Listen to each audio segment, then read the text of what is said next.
Simula po nung pagkabata ko, hindi ko na pong naramdaman na mahal ako ni Mommy. Let's go. Bilisan mo, ha? Pwede ba sa labas mo na lang ako hintayin? Sige na, lumabas ka! Labas! Sorry po.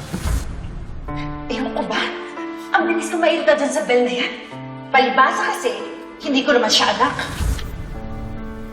Hanggang sa lumaki na po ako, pilit ko po siyang inintindi.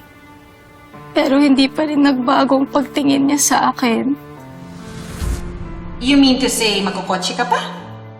Mag-commute ka? This is my daughter, Belle? You set me up with a guy na kasing edad ni Daddy. Belle, maraming gumagawa nito. Sana kayo na lang nakipag-date sa kanya. Wala ka talagang kwentang anak! Akala ko po, ayaw niya sa akin dahil ampon ako. Akin na nga yan? Mami, ano po yan? Bakit medical documents? May sakit po ba kayo? Mami? Alam pala niya na anak ako ni Dad sa ibang babae. Kaya yun po. Gumanti po siya. Napakasakit ang ginawa po niya. You don't like the taste? It's okay. You get used to it. Go, go, go, go. Bottoms up para masanay ka agad. Go. Nasaan ako? Tulong! Alam ko na kung ano ginawa ninyo, Mami. Pinabayaan niyo ako sa lalaking yun sa bar. Kung tutuusin, kulang pa yon sa lahat ng ginastos ko sa'yo. Sa lahat ng ginawa niyo sa akin! Get out of my house!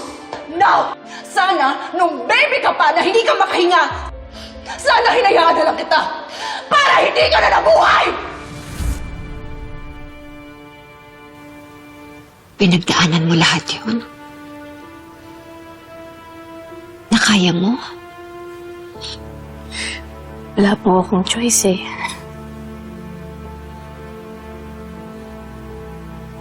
Belle,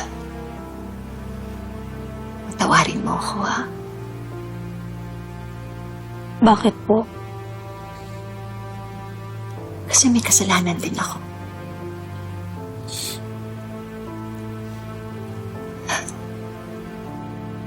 May nangyari sa amin ng daddy mo. Kaya ganun na lang yung galit ni Thea sa'yo. At ikaw ang sumalo ng lahat ng galit niya.